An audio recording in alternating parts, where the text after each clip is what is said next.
Breaking news. Breaking news. Breaking news. If you haven't heard it yet, that man right there is going to the Philadelphia 76ers. Some people call him the GOAT, the greatest of all time. I think he's one of the GOATs, but I wouldn't go compare him to Jordan, but he's one of the greats. He is going to the 76ers. Will he be a factor? That's what we're covering today. Here we go, Mr. Nice Guy. Take it. That's what's up. Greetings and salutations, Focus Up family. Welcome to the July 25, 2026 installment of the Focus Up Show. We thank you for tuning in with us live every Saturday morning at 9 a.m. on YouTube and various other platforms, or catching up with us on replay. And we ask that you click that like, that subscribe, that bell, and share to support and maintain your weekly Focus Up fix. I am Mr. Nice Guy, nice as in the word saint spelled backwards. And today, my co-hosts are Brother Afro Agnostic, star of those Afro Agnostic videos on social media and co-star of Objective Deconstruction. We got Student X, star of Mutant Politics and contributor to Objective Deconstruction. We got Mr. Floyd X, the boss man, and co-star Street Focus on Sundays at 6 p.m. We are missing infamous El Pooh, star of Spin That Back on Sundays. On Saturdays at 10:30 a.m. No Spin That Back today. We're missing Brother Walk, star of Sex Talk with Walk, Thursday at 9 p.m. and co-star on Street Focus on Sundays at 6 p.m. We are missing First Lady J. AB. Thought you was gonna pull up, but sister, I know you probably got some things to take care about. But so let's talk about it. We're gonna talk about LeBron James. LeBron James has a fantastic individual career. He's got 4 championships, the most points. I mean, the fact that he's still playing at such a great level so late in the game, that's never been done, probably never will be done again. I mean, this dude deserves all the accolades in the world. And that having been said, notwithstanding all of that stuff, I'm just saying, when you go from team to team searching for a ring, he is a superhero. I'm just saying, you know what I'm saying? So it's just like, you think he's still searching for a ring? Look, you went to the best basketball situation, the most ready to compete basketball situation. You know what I'm saying? You took a minimum contract, basically. You know what I'm saying? KD got destroyed for taking. He took a max contract. He took a max contract as a free agent to get away from the BS that was going on with the Thunder at that time. You know what I'm saying? And so everybody just clowned him. You know what I'm saying? $8 million for 2 years is a minimum contract. It's a minimum contract because he's like, a veteran. First of all, when you get the veteran minimum, it's like it only counts so much on your on a salary. Like, let's say it might count like 2 or whatever, but if you're a veteran, based on how many years you play, you get more. You know what I'm saying? So for all intents and purposes, it is a minimum contract. You know what I'm saying? So and again, salute to him. I would have loved if he would have done something like that while still being with the Lakers. You know what I'm saying? But at the end of the day, he did good things for us. Let's get Student X. Let's get Student X. What's your perspective on this whole thing, brother? Yeah, man. Bron. It's still, to me, it's still LA all day. Ain't nothing changed as far as that go. But I mean, you're right. The whole thing about it is that he wants to be known as the best player in history, and the only thing that's keeping that from him right now are the rings. And so he figured that he could go swoop up a couple rings right now, and who the hell is gonna be Philly? If they're healthy, that lineup, is cold blooded. They're gonna win. How many rings do we got? He got 3 or 4 right now. Yeah, 4. 4. Okay, and Jordan got 6. He need 2 more just to at least tie that one night. So he figuring back to back and then right off in the sunset. Okay, so the thing is nowadays is that it's not loyalty is not the same. These franchises, organizations, they're not loyal to their to their players. That's what Brother JC said. There is no loyalty anymore. Did you have to be loyal to a team? Man, loyalties to your family. You know what I mean? And to yourself. And so that's what it's about. Everyone's promoted is their own separate entities and doing what's the best. I mean, even when you go get a job, they tell you it's at will employment. You can leave where you want to go, where they can let you go, they want to let you go. So that's what snitches do, right? They just, it doesn't matter whatever they just do what's for best for them. That's what Judas, what people that betray, people that whatever, turn on you. I mean, they're doing what's best for them. People that sell out, they're just doing what's best for them. So that's okay, right? Damn. God damn. It's just like everything else is always about context. It's like everything in context. So like the same people you just mentioned, I bet you they all eat, they all breathe air. So what, we supposed to all just not eat and not breathe air? Because they do it too. You know what I mean? So come on, man. Let's get Afro perspective. What you think about this whole situation, Mr. Detroit? I mean, shout out to LeBron James. I feel like all this loyalty talk is always foisted upon the workers, the players. What about the owners, the managers of the team? They jump around, they do what they want. I worked in, employee-employer situation. They try to rally the workers up. Be loyal to the team. You're a part of the culture. Man, as soon as they get an opportunity to make more money for themselves and their family, they do it. So shout out. Sir, yes, sir. Hey, man, that's what Jason Whitlock says. I agree with you. I don't want to agree with him now. No, I changed my mind. Man, well, salute to LeBron. Oh, if the 76ers are lucky, they'll get Bronny too. Yeah. Hey, man, if the Lakers are lucky, they'll get Bronny too. Hey, I'm just saying, by the way, if you're just now tuning into the show and just about LeBron James, what I'm saying. Yeah. Anyway, so back to that. I'm just saying, again, like I said, to me, I respect his basketball decision. You're right, as a businessman, all of that stuff. But my point is that you can't give him all this praise and then criticize KD. I hated that KD took all that flack for joining the Warriors. They lost that year. He joined a team that had lost. You know what I'm saying? He joined a team that offered him a max contract, and it was the best basketball decision available for him, and he got crucified for that. And I don't see. You're right about that. From this perspective, this is way worse than what KD did. Way worse. That's my point. This is way worse. Way worse. LeBron took the veteran minimum, $4 million. Minimum. He could have stayed with the Lakers and took that. You know what I'm saying? Yeah. We could use him. You know what I'm saying? But like you said, the whole thing is he want to go get some rings. He needs 2 more rings. It's not about the money. He like, let me go help that team, give him that extra boost. No, he try to help himself. He needs 2 rings.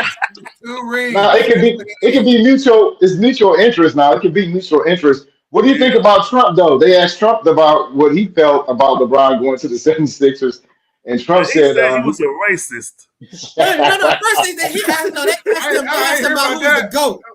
They asked him who he thought was the GOAT. He said, well, Michael Jordan is my friend. I golf with him. Mm-hmm. He said, but LeBron James, I think he's racist. Yeah, because he doesn't like him. So everything was just centered around their relationship with him. Hey, but that's what we're doing. Do for you. Whatever centers around you is okay. That's the new okay. That's exactly what we'll learn. Just go out there and be. Yeah, so you know what I'm saying. So that's no. But for the record, I didn't criticize KD or LeBron for their moves. You know what I mean? But like I said, if you're trying to compare the two, no doubt about it, the LeBron move was way worse than what KD did. And again, I do agree with LeBron's decision. I as a Laker fan, I was happy that we're moving on just because I felt like, we sacrificed a whole bunch of resources, you know what I'm saying, that really didn't even work. You know what I'm saying? We got that one. I wish he would stay in LA for $4 million a year. Oh, yeah. He was filling that 4 slide. I'm telling you. Shoot. I think him leaving the Lakers gonna make the Lakers a better team. Then Luka gonna step up, and everybody gonna step up and know that they don't got LeBron to lean on as a crutch or as a clutch or whatever. And I do remember the reason that KD was so bad because the Golden State was the one that knocked out the Thunder that year, right? I think that's what it was. Okay, I know somewhere around that was the reason that the team that beat y'all is the team you went to. I remember something. So what was the Lakers' record against Philadelphia last year? Go ahead and search that. You know what I'm saying? So look, the bottom line is I respect the decision. I actually like that lineup. I mean, I would definitely play with them in 2K. You know what I'm saying? So it's good for everybody. And honestly, you know, San Antonio and OKC has shown us that it's important to build your team through the youth, through the draft picks. As long as you hold on to LeBron and you're just basically throwing all your young resources to grab these old people, you know what I'm saying? Your team will ultimately burn out. I mean, he does teams sort of like locusts. That would happen with Cleveland. That's what happened with Miami. That's what happened with Cleveland the second time. And ultimately it happened with us. This team is now in a position, you know, it's got a bunch of young athletic defenders. Student X is talking about our defense. Maybe he hasn't been keeping up with the acquisitions that we've been getting, but I mean, our big man is going to be a monster defender. You know what I'm saying? This team is going to be very exciting. I'm not going to tell you that they're going to be a championship team, but they are going to compete. We just have to see what they're going to be. And it's not done, to be determined, because they're still making moves. So, you know, I'm just happy for everybody. And again, I do love LeBron, even though, yeah, that's what's up. Man. All right, so that having been said, let's talk about some more serious business. You know, rest in peace, Nolan Wells. You know, they had the funeral, I believe, Monday, and you know, and you know, there was an independent autopsy that I don't think it determined anything. So, you know, and I saw some of the comments, especially like Reverend Al Sharpton, basically saying that, look, we don't know if it's racism. We don't know what was done in there. Let's just find out the facts. Let's not jump the gun. I mean, to me, it was a very righteous position for him to take. Everybody has basically been being relatively responsible, you know, as far as, you know, finding out what's the situation. Because I don't see how you explain how y'all end up with his keys and his phone. Yep. You know what I'm saying? He said he stayed back. So it was who's that? They had an independent autopsy, and they said it doesn't. And so far, nothing indicates. They saw some bruising on the head, but it could have been from hitting rocks when he was deceased or whatever. But nothing that indicated foul play. And then one of his so-called best friend gave an interview with the one of the top coons, Officer Tatum. Interviewed him. I didn't watch the interview because I don't like Officer Tatum, but he was open and giving a lot of information, I guess. And if you can't explain why y'all left them, it's nothing to talk about. I don't know if he was part of the three. I think the dude that they interviewed was like, you know, a real close friend of him. And, you know, and he's the dude that actually called the mother, like, you know, said, hey, has he gotten back there yet? You know what I'm saying? Now, you know, he was the one that kind of started the ball rolling. Now, the three, I don't think they was telling nobody nothing. They basically are all lawyered up, and, you know, that's just kind of what it is. So, you know. So he said they are not ruling racism out. Of course not. Of course not. I mean, you know, this put it this way. Even if they didn't kill him, this seems like some foul play, something bad happened, and they tried to just cover it up. The fact that they had his phone, the fact that they had his keys, they said that, you know, he's going to stay back with this female. She's like, nah, he said he was going with them. So it's nothing else to talk about once they find out, or if they have no extra information of foul play, it'll be nothing else to talk about, right? Well, I don't know. I mean, there's a lot of, to me, there's a lot of stuff to talk about. Did those? Hey, shout out to Jamal. That Jamal Hart basically said, I wonder if those friends showed up to the funeral. I mean, that's a very intriguing question. I mean, I'm guessing they didn't. I don't know how welcome they would be, but I mean, you know, it's kind of telling. That's your buddy, and you don't even show up for the funeral. I'm just saying, you know. But you got something to say about this Student X? Yeah. How does Afro say it when we are talking about Charlie on like the simplest explanation? Say it for me, Afro. Yeah. How's it go? You know, the simplest explanation. Occam's razor. The simplest explanation is usually the correct one.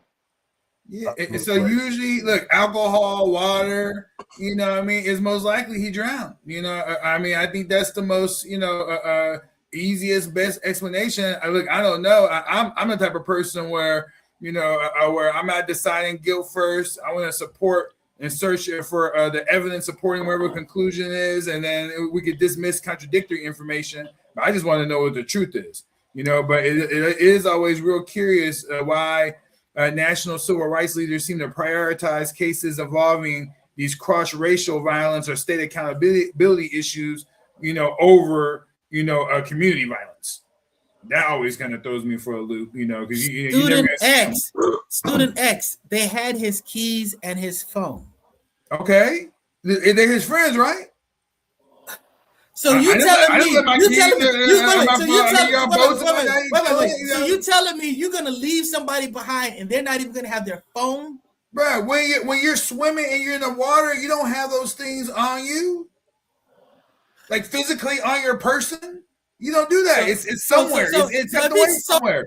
Probably with the group of everyone else stuff is too. He's swimming. They're like, oh, so we're just gonna keep your keys and your phone. You can just. Well, I'm telling you, I gone on the beach many times and surfing with the friends and whatnot and everything. We all take our stuff, and I'm the only brother out there when I'm surfing. We all take our stuff. We were stashed away in a towel, put it on you for ride. All our stuff is together. You know what I mean? And if something happened to the other person, all the stuff is still together. So like I said, I just want to get the facts and whatnot, at the end of the day. Mr. Floyd X, yeah. Are you going anywhere or staying anywhere without your phone? Now, what Student X said, this does sound reasonable. Like, I've been on boat trips and I tucked my stuff away. If I get lost, it's going to still be on that boat. So what Student X is saying is not outrageous to me. I'm listening. You're on island. If you're swimming, I get that. But now you're on the island functioning. Yeah. But it's just open. The place just looked like open sand, right? It's not like they had trees and rocks and people had a camp set up. They just get off the boat. The only base is the boat. So the only place they can put their stuff, what it looks like, is on the boat. And if you don't keep it like that, you want to know. You're going to leave. And again, you're going to leave your phone. You're just going to be on the boat. You don't have no connection. If I plan on swimming, I probably leave my phone on there. Why wouldn't you just leave it on the island if you're gonna go swim? I'm saying my point is yeah. Hey, okay. Go ahead, Afro Agnostic. What you got to say about? First of all, let me ask you: would you leave your phone? You're just gonna be on an island, and everybody else is going with stuff. You're gonna leave your you're not gonna have your keys or your phone, but really, most importantly, your phone. And they didn't just give up the phone. The family had to use the tracking thing to find the phone. They didn't just be like, oh, we had his stuff. Yeah, that's what makes it suspicious. It's suspicious. Go ahead, Afro Agnostic. Go ahead. What you got to say about that? No, I mean, it's a suspicious story. I think, but Officer Tatum, who was close friends with Candace Owens, because they, of course, they're going to rule out racism because that's what conservatives do. And if you're looking at it objectively, you don't rule out anything. You don't bias towards racism, but at the same time, you don't rule it out. Civil rights leaders and stuff like that, they address black on black crime. They work in the community, but black on black crime is not a civil rights issue. When they're talking about civil rights issues, it's usually a paid officer that's paid through our tax dollars. We are paying for that. And also we pay for their misconduct. I know in Detroit, it's like $100 million a year. We have to give in our tax dollars to the city to pay out people who've been who've been violated by the Detroit police. So those are just two different issues there.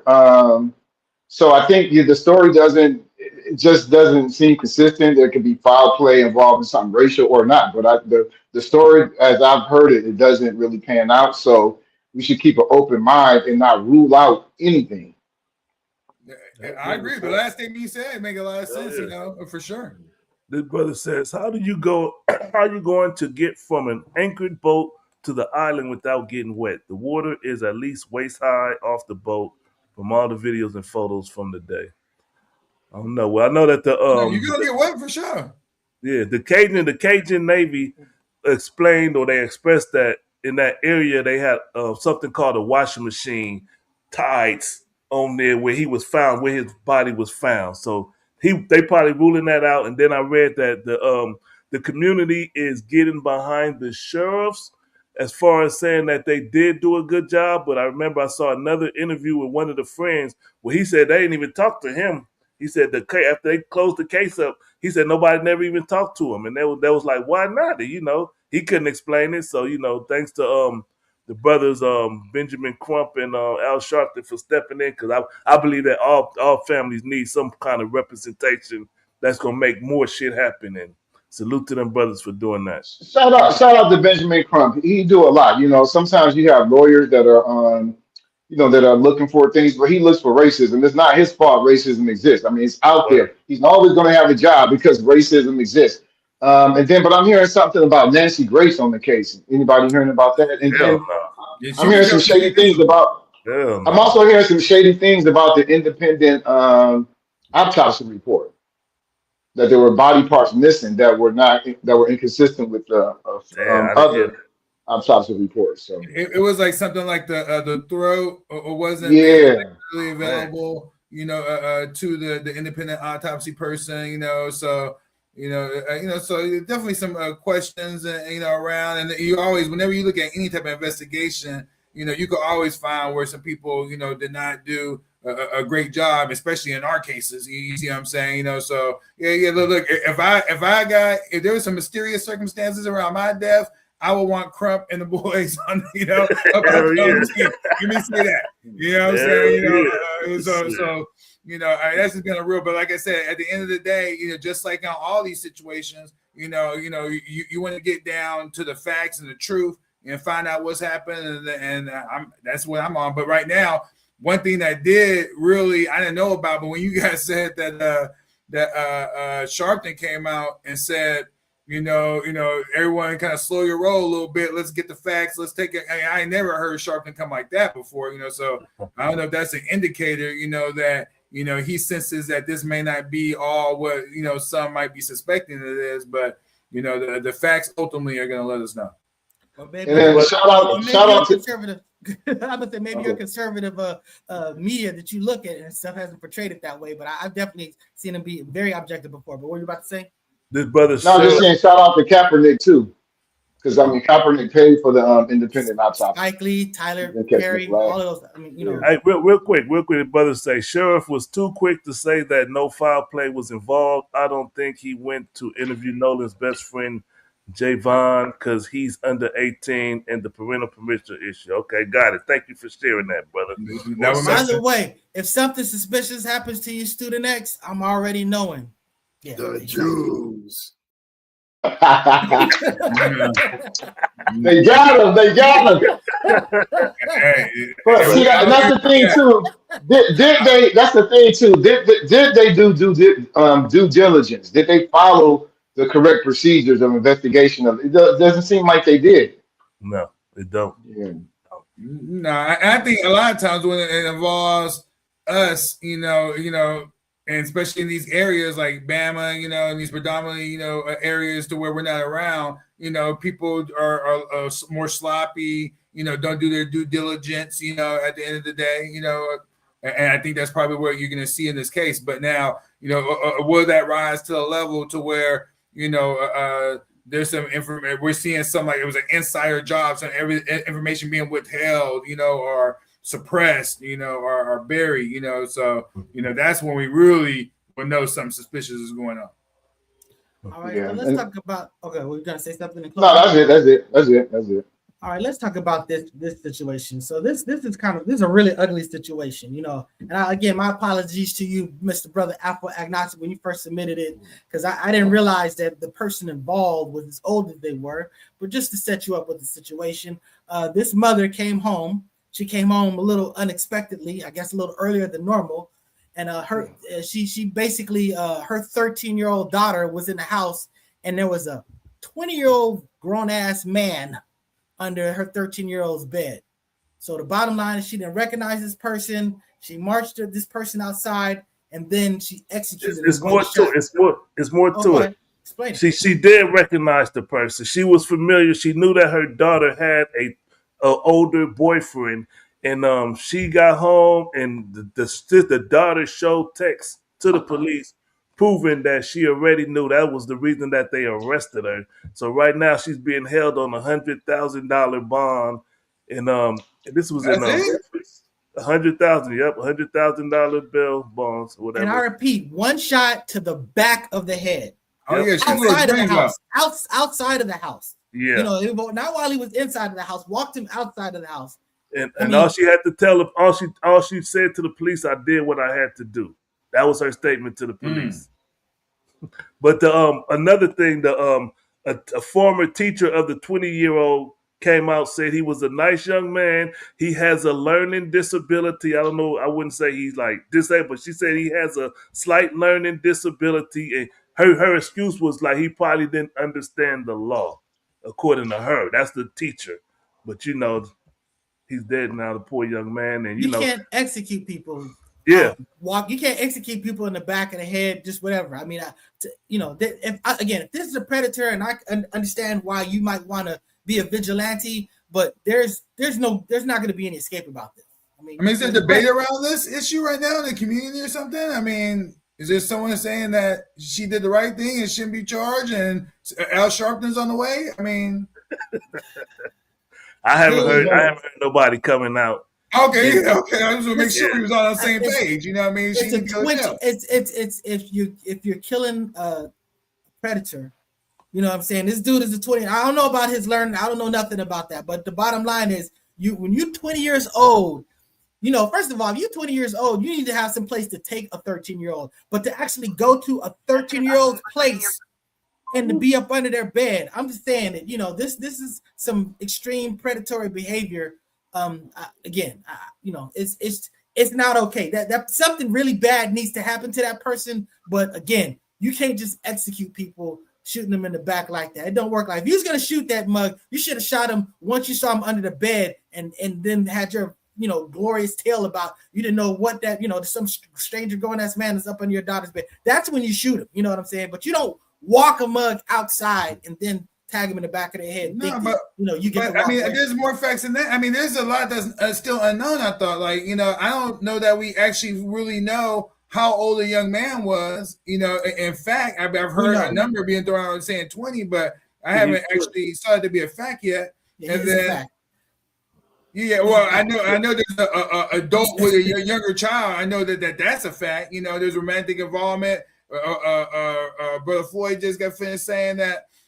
You know, it's you know, that the mom knew about the situation, you know, but what the police are alleging is that the gentleman entered the house at 1 o'clock through the back door, the child, if you will, invited, you know, him in, you know, and then you know, she apparently came home from work or out or something like that. She came home when she I don't know if she knew already that he was there. I don't know those intentions, but she came home and he was there hiding under the bed. So I thought initially, you know, here I'm just trying to look at the facts of what they're saying. Then and then back door, he has, and then but somehow it's like the mom, of my understanding, was lying in wait, if you will. That's what it sounds like to me. Yeah, she knew that this had been happening. Was the situation? Yeah. You see what I'm saying? So there's like premeditation. That's a lot of presumption. No, that's what I get for reading what's reported. That's a lot of presumption. That's a lot of presumption. She came home. You know what I mean? So the bottom line, she came home. You know what I'm saying? It's just not an issue of, first of all, premeditation is marching someone out on your lawn and shooting the back of the head. You don't even need to analyze any more facts than that. You know what I'm saying? Especially when you tell the cops, I did what I needed to do. I mean, premeditation has already been established there. That's really not the issue. I mean, bottom line is, you're a 20-year-old. You shouldn't be. A 13-year-old can't grant you permission to enter somebody's house. You know what I'm saying? This is a 20-year-old should not be messing with a 13-year-old. She opened the door now legally. You know, she can't consent to giving up the nappy. You know, but in terms of, it's a matter of fact that, you know, he was invited into the house, came in, so there was no force. By a 13-year-old, that's not consent. It was coerced entry. It was again. You know, as a 20-year-old, we have to find out about his developmental, because if that's the case, he should have been separated for other reasons. But the bottom line is, a 20-year-old knows damn well the repercussions of messing with a 13-year-old and coming in somebody's house. Why were you under the bed? You know what I'm saying? Self-defense is not based on he deserved it. You know what I'm saying? That's not how it works. You know what I mean? At all. You know, so like I said, the best case scenario for her is she's gonna be able to say emotional, and she was under duress and whatnot, and she get a reduced sentence. But you know, she getting the book thrown at her. She has no defense. No defense. Well, I think she might get as Nick said, a less harsh sentence because my understanding is that she was coming home from work. It was 2 in the morning. You know what I'm saying? So, I mean, that can play a role. There was already some stress and duress between her and her daughter. I think the guy was older because you keep calling him a boy. That's a name, but he was closer to 21 than he was, 19 or what have you. He was closer to 20, 21. And I think there's been empathy for both him and her. So it's been like a mix, and people are trying to tease out what actually happened. Let me just say real quick: the cognitive thing could be, there's severe, there's mild, and there's a norm. That could play absolutely no role, but they'll have to do look at his last test and see was he able to, comprehend and understand. Well, once JC asks, was she the only victim? So who I think he's talking Is he about? talking about the 13-year-old? Like, was he messing with other 13-year-olds? Is that the question? No. Well, I don't know, because I mean, Yeah. Would the prosecutors try to find out? Not the prosecutors, but the defense. Nice guy. Well, That's something they would be interested in? I don't think. Well, first of all, he's dead, so I don't think that they'll even do anything like that. That's strictly a defensive of, that's something that the defense might try to bring into it for purposes of like saying if this dude was a menace or something like that. But I mean, really, you marched him outside. You know what I'm saying? Unless you got him on a ring camera turning around and charging you, because they do have a stand your ground situation out there, but not under those circumstances. She messed it up again. Has she shot him under the bed? These circumstances would be completely different. You marched him out. He had a chance to leave now. You had a chance to prosecute. If you were worried about him being held accountable, you know what I'm saying? There was so many, there was so much to be done, but you shot him one shot in the back of the head. Back of the head. It's like, that's not. If it was in the front, you could argue. Yeah, if it was in the front, you could argue that maybe he lunged himself at you or tried to attack you or something. But interesting in the manosphere, I've been hearing their arguments is, that's why you need to have a man in the house. If there was a man in the house, he would have been dead under the bed most of the time. Look, let me tell you this. You could might say deterrence or something, but yeah. No, look, on that note, the last thing I would say on this subject is owning a firearm requires emotional discipline, judgment, and restraint, not just marksmanship, equipment, and the willingness to shoot, and she clearly did not have emotional discipline, judgment, or restraint at all. All right, Big Cuz says that black people always giving out to wrongdoing. Which one he talking about? Whose side he talking about, though? Well, just people that are sort of he's condemning black people. Well, yeah, he's condemning black people, but people making an excuse for this 20-year-old, you know what I'm saying? That's giving them an out. If they're defending her for murdering and executing a human being, that's giving her an out. I mean, it's fast-ass little 13-year-old bringing, grown-ass men up in the house when mama's out there at 2 a.m. Look, she's got some great culpability in all this as well. I mean, I'd be furious at her as a parent, you know what I'm saying? And this is an ugly situation for everybody because if Daddy was home, that wouldn't been going down. No, I'll tell you that much. If he was in the house, but if he was working, yeah. So I'm just saying it. There's something to be said. Man. Honestly, look, there was a lot of wrong done, and arguably the worst wrong that was done was to the person that was killed. It's just a messy situation. So let's jump to the commercial.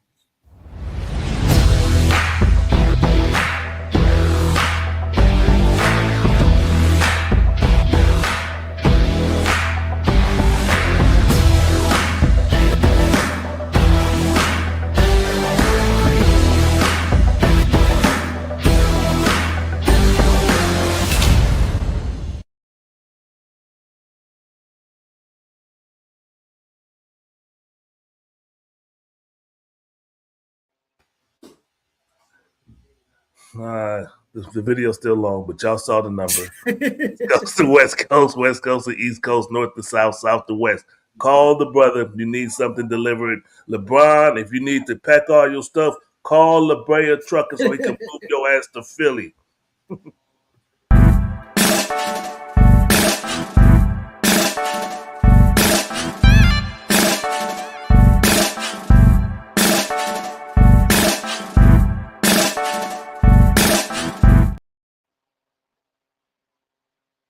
You're muted. You're muted. GoBeAlive.org. Go get you some of that black honey. And if you want it in person, go to the Petty Vice in Venice or to the Afro City Marketplace at the Crenshaw Mall that is still up. Infamous El Po.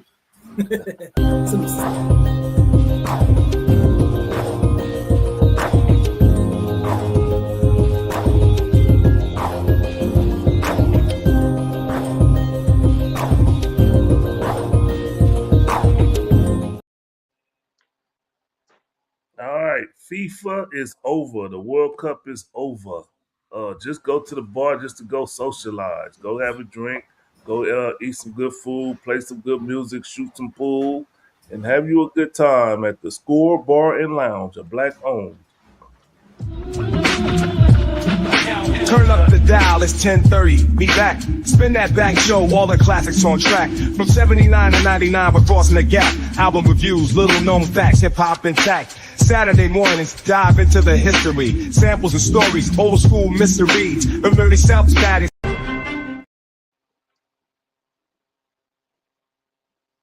Hey, what am I? Oh man, miss. Go ahead, nice guy. What's that? Spin that back. All right, spin that back on Sundays. Get your workout on like Student X. You know what I'm saying? Your hip hop work on Saturdays at 10:30 a.m. It's old school hip hop. We cover what we call the recorded of era of hip hop. Hip hop started out in the parks. You know what I'm saying? But once it got to vinyl, you're talking about Rapper's Delight. So 20 years from Rapper's Delight, that's what we call the recorded, the golden recorded era of hip hop. That's what we cover. So we talk about artists, we talk about equipment. We talk about the culture. All right.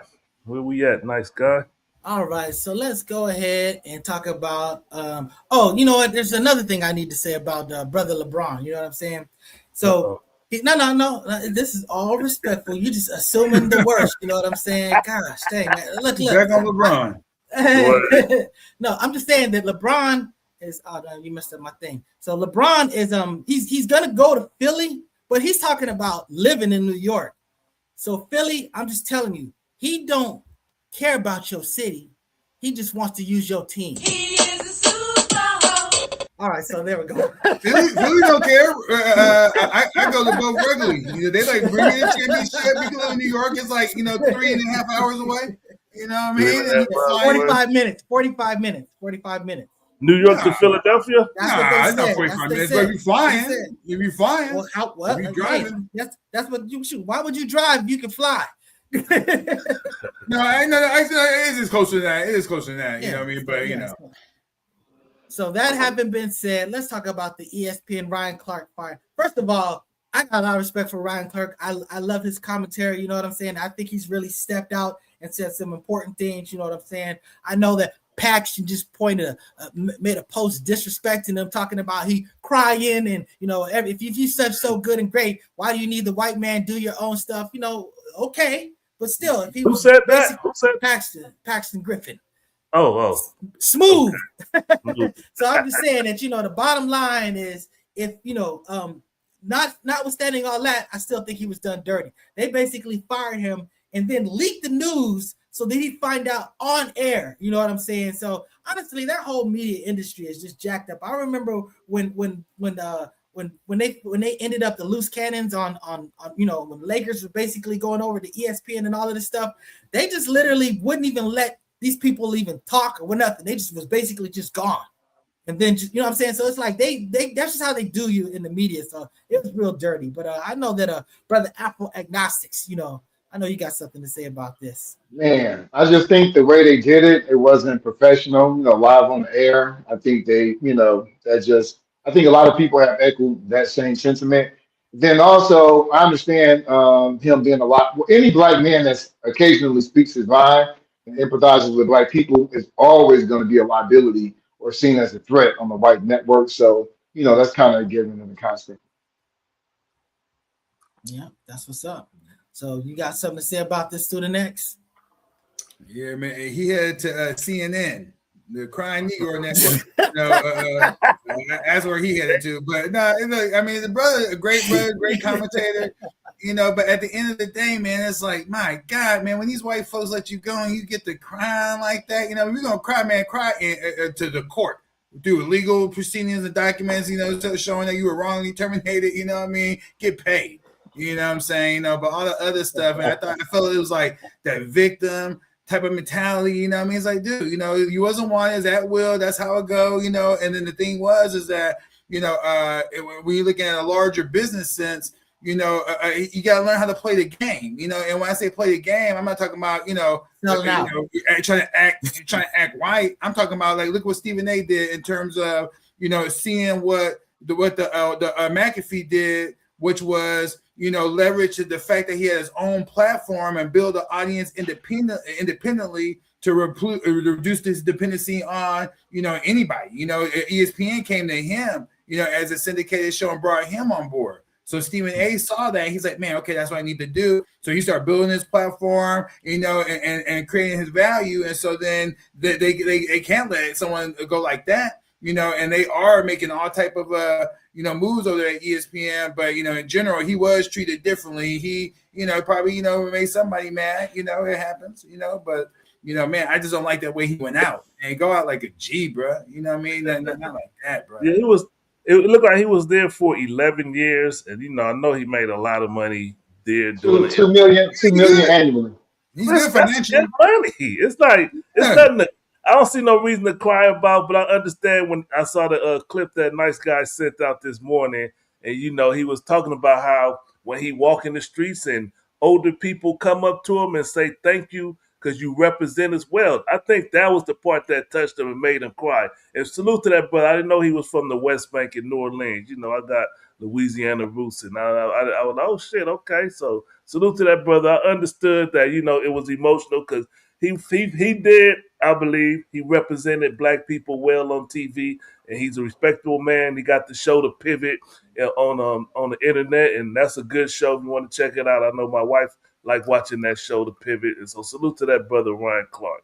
He gonna be. I want to say, man, you made a good point about just his presence, man. Them goddamn suits. Now he got to cut down on that wardrobe now because he can't afford it.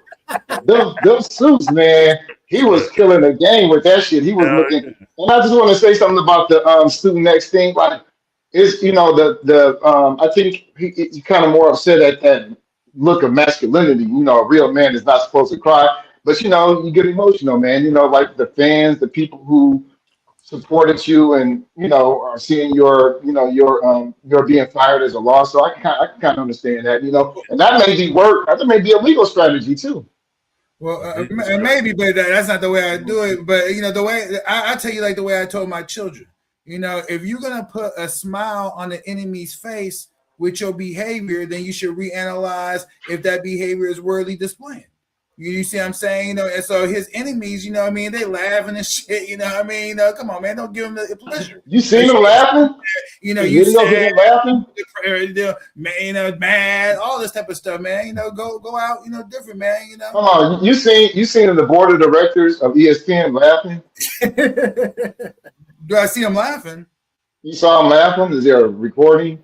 Yeah, bro. I guarantee you they are.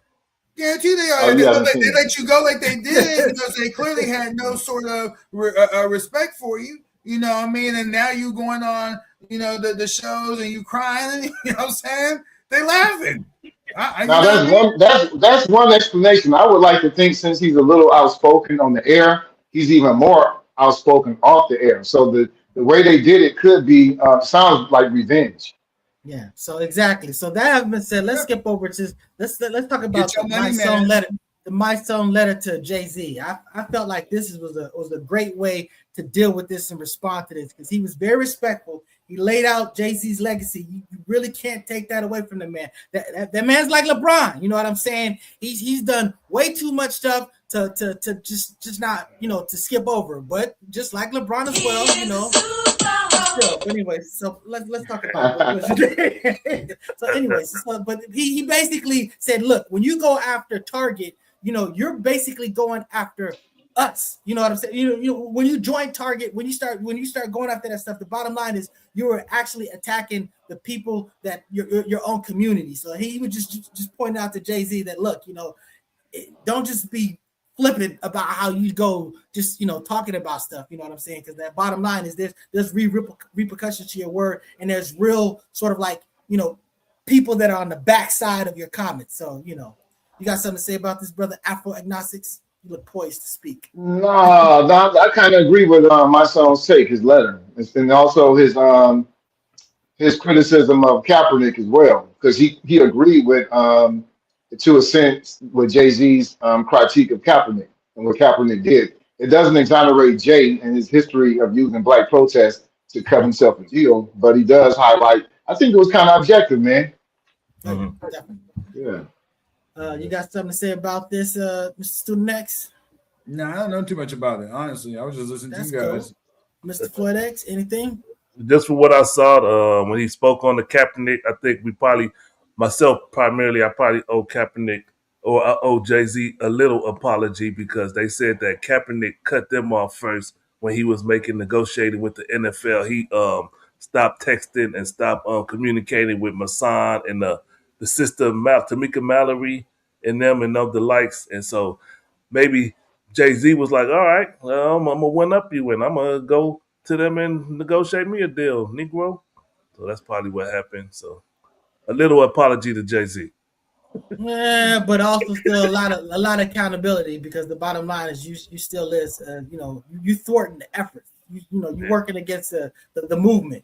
But that has No doubt. I think both of those things can be true. Like Kaepernick did what he did, and Jay-Z still a sellout.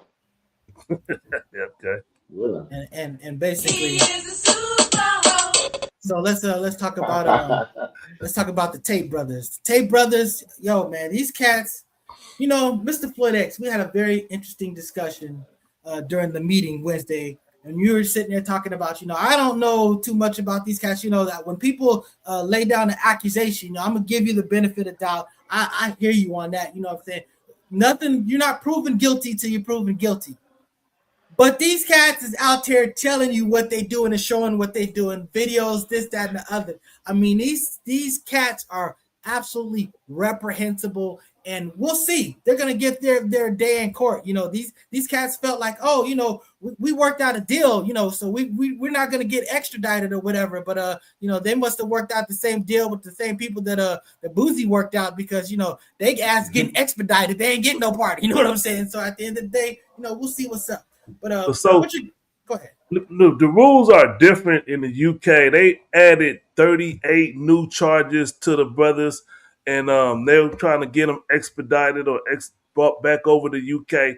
I believe, and I have no proof of it, that it is a witch hunt, and they just trying to target these brothers for whatever reason, because they don't want people who can influence people. And you know what I'm saying? I believe that it's just a witch hunt, and that they want to convict these dudes. It's people, think about the Epstein stuff, at least in America, because UK, they did prosecute a lot of people based off of the Epstein, so salute to them for that part. But maybe that's also thrown in now that I'm thinking about it. I'm going to stop right there and let's do the next jump on it. You speak, and then Afro set everybody straight. Go ahead, Student X. Oh, wow. Get nice guy inside. Yeah. Well, in this case, we're going to have, men first right here. Look, Andrew Tate has repeatedly claimed he's being targeted because of, and I'm going to agree with every last one of these points, his views on masculinity, criticisms of governments, criticism of feminism, and just his public profile in general. That is why they are on this dude. And this dude, he's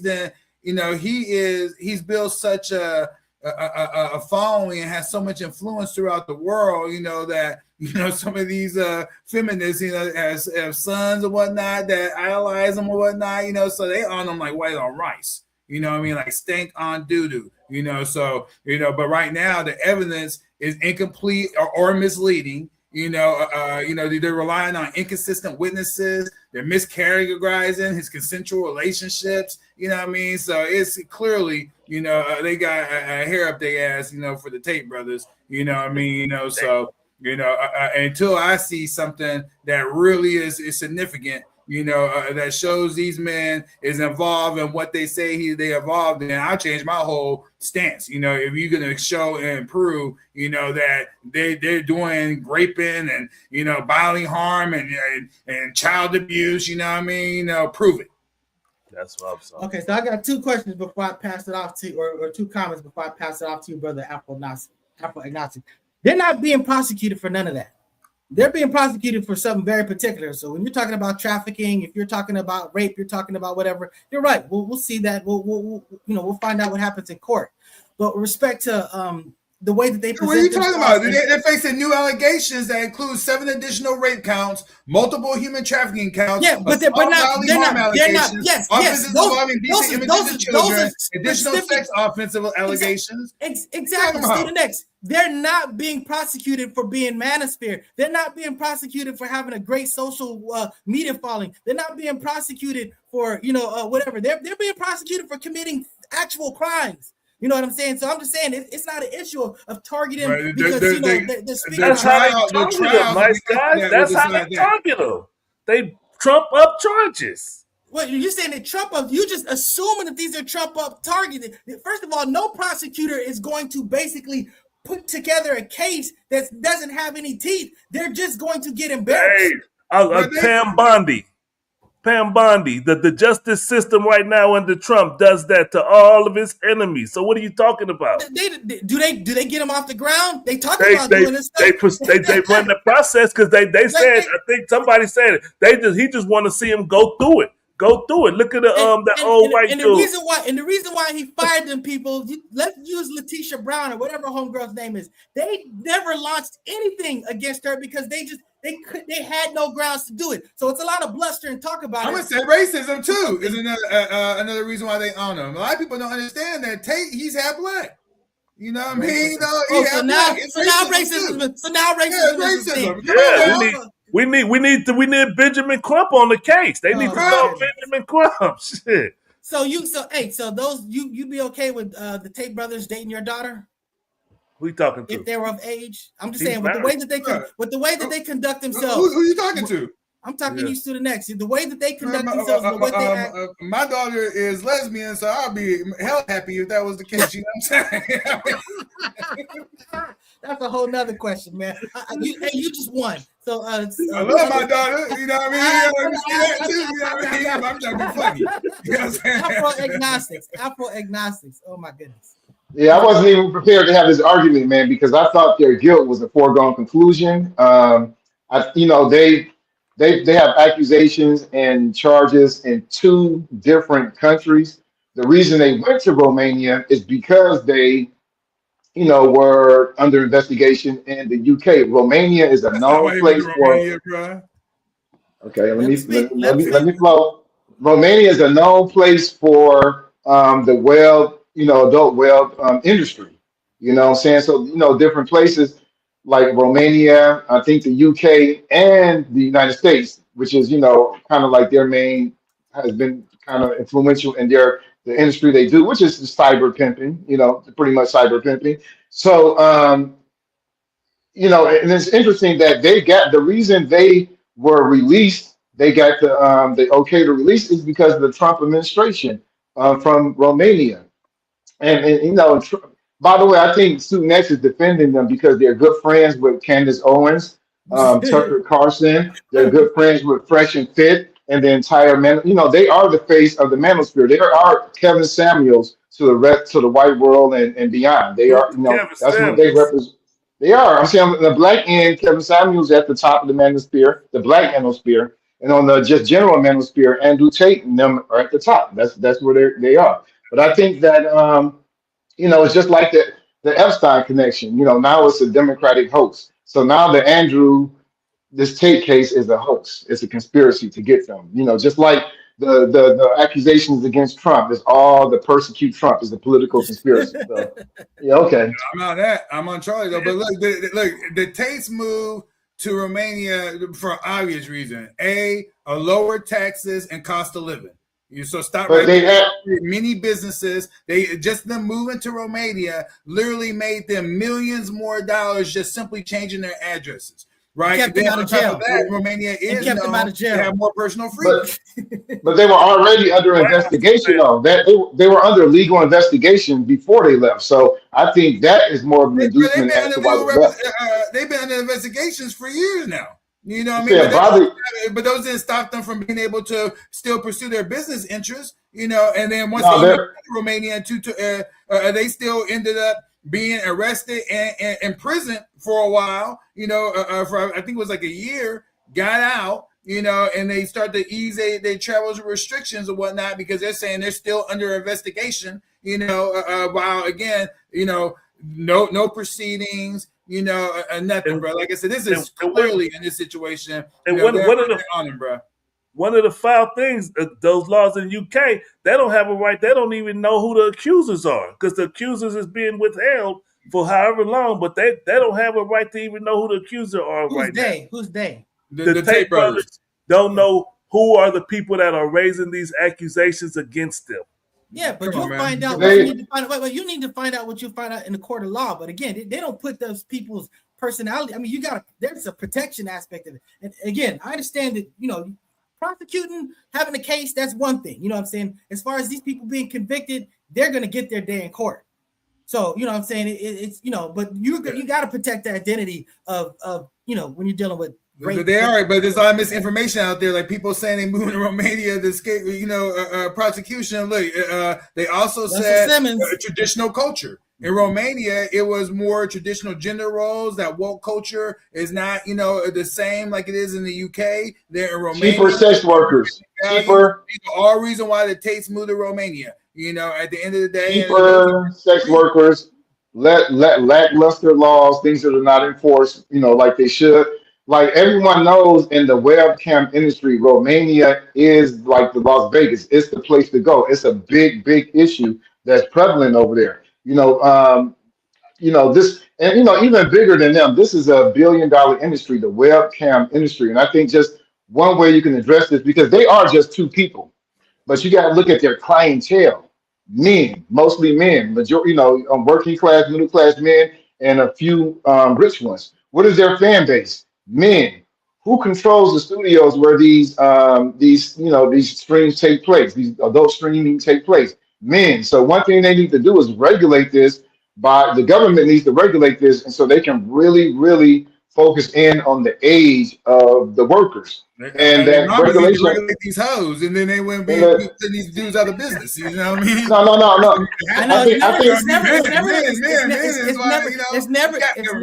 it's never the fault of the grown ass adults that know better, as opposed to the children should know better. Right. They're patronizing. Like the majority of the people that you call hoes are underage. A significant number of them are minors, underage people who are in economic desperate situations. And you just dismissing them just because they're using their labor to make money. Whatever you want to call it, sex is labor. What I'm saying is that this is bigger than just saying that there's men in charge of something, and now that just corrupts it because men are involved. The majority, that's not what the problem is. The problem is low the moral people. You know, at the end of the day, you know, and it's a cesspool, you know, that's been created, and there's people profiting off of it. You know what I mean? And that's what it is. There's more men involved in the webcam industry. There's more men involved in it as far as the consumers of it. Because there's more females that is the actors or actresses, you know what I mean, on there.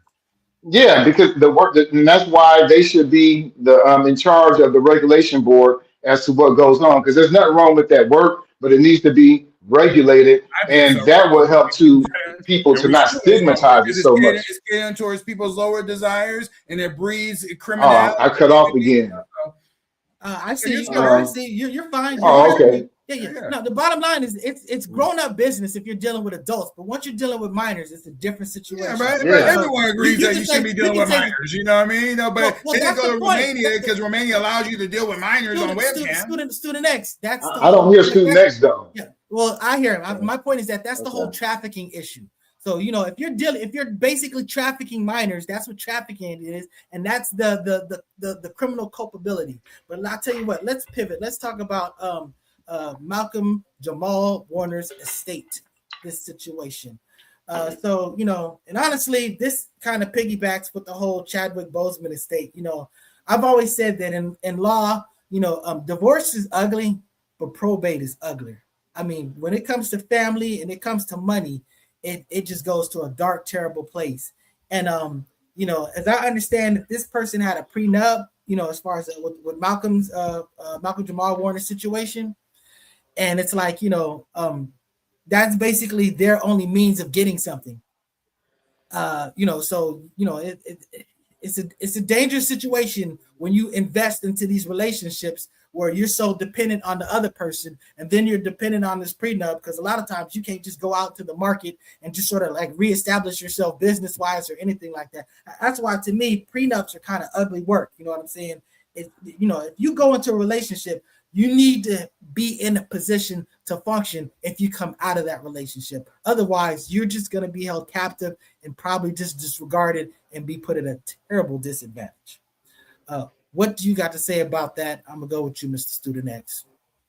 If you have something to say, if you don't have anything to say about it. Yeah, I'm about to say, I don't know much about their situation, but having your affairs in order, and being proactive is always a great situation, to do, so that's all I can say. Yeah, that's pretty much it. And it just, like I said, with the Chadwick Boseman situation, I know that his parents are okay. So his I'm assuming it's his wife, because it's the only way that she could be in control of this. But she's actually the administrator of the estate, and she's supposed to get like half, and then his parents are supposed to get like half or something like that. And she hasn't dispersed what's supposed to be the half to go to the parents. So that's why the kids are basically coming after her, which, it sounds like, proper grounds if that's the case. But I mean, it's ugly work if that even has to be done. You know what I mean? So it's a tragedy. Definitely have your money's in fair. If you got money, you really need an estate. You need a living trust. You know what I'm saying? That's what's going to help basically transition right into this thing. Isn't the problem is the people that they put over it? Because that's what it looked like. It's imbalanced because of who's in charge. Yeah, it's very important. I mean, if you put someone who's not going to do your bidding in charge of it, that's a fail. I mean, it's sort of like with the Lakers. Jerry Buss was a great owner, but he decided, hey, I want my two sons to run it. That just really didn't have the they just didn't have it. You know what I'm saying? And they basically ran it into the ground. So, there's something to be said. So Jerry Buss' sons were a bus. Yeah, they were. The buses were a bus. 100%. There's no. Sons were a super bus. The daughter wasn't exactly, much better, but. She rectified the ship. I mean, at the end of the day, yeah, she did. I give props on that. So we got props on that. I got nothing bad to say about Jeannie Buss. So, and she's the one that transitioned them to the Dodgers owner. And nobody's going to criticize them cats. Them cats have put in the work. So again, it's ugly work. It's messy. It's sad, but it's the nature of the fact that we're not eternal beings. In the flesh, we die, they live, and there's got to be some type of accountability, some type of machine in place to deal with that properly. You know what I'm saying? You got anything about to say this before we pivot? Afro agnostics. No, I can't hear him. I didn't hear Floyd X, but I agree with what he said. I felt like I felt what he was saying by your response. And I might have to go off again. Yeah. What's going on with his computer when he can't hear? You got to need to come back. He got to come back in. His thing is picking and choosing. Whether he's getting like the left, the CNN, or he's getting the Fox News. So because it's something with the StreamYard. I mean, yeah, we on there. Yeah, that's basically, hey, don't be sitting there criticizing stream. Don't be comparing stream, y'all, while we understand. But yeah, so that having been said, let's talk about the doctor. I probably should have pressed you to get that video that you were talking about I got the picture of it. I got the clip. No, it's just the picture. So this one brother from the House of Hypocrites. Salute to the House of Hypocrites. He does great videos. Now, first let me say, Cheyenne Bryant, she did a video like she was acting like it was a Netflix special, and like she was about to tell her side of the story because she's been accused of being a fake doctor and hasn't shown proof that she has a doctorate or whatever. So the House of Hypocrites played the video. He zoomed in on each one of those documents in the back. None of them is a doctorate. So he like, how you gonna talk about you about to show proof and there is no proof to be shown? So it was like a waste of time. So the main thing is that she's still trying to press that she's a doctor, even though she hasn't shown evidence that she's a doctor. And so that's what the hype is about that. If y'all want to speak on it, anybody got something to say about this situation? Well, yeah, I would like to say something. There are grifters, right? We know that lie, manipulate, to make money. But there are also a subcategory of grifters that are pathological. And I think she's demonstrating a lot of pathology. I think, Dr. Sebi, Dr. Malachi, she's obsessed with it. She had even a gold chain that says doc.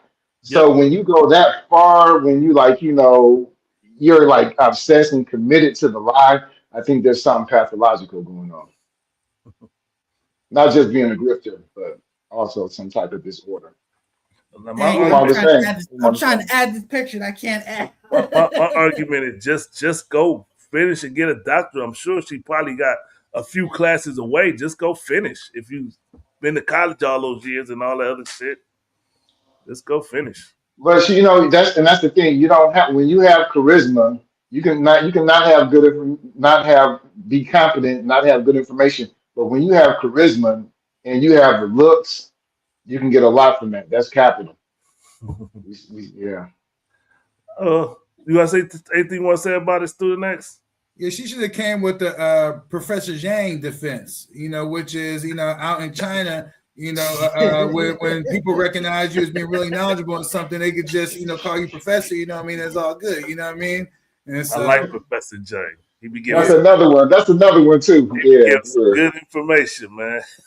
No, man, Dr. Chain, though, he's not pathological though. He's just he's not pathological at all. No. Yeah. Oh yeah, so here's the picture I was trying to get up there. But hey, real quick, did any of y'all watch the Versus, the game? Oh damn, that's fucked up. Yeah,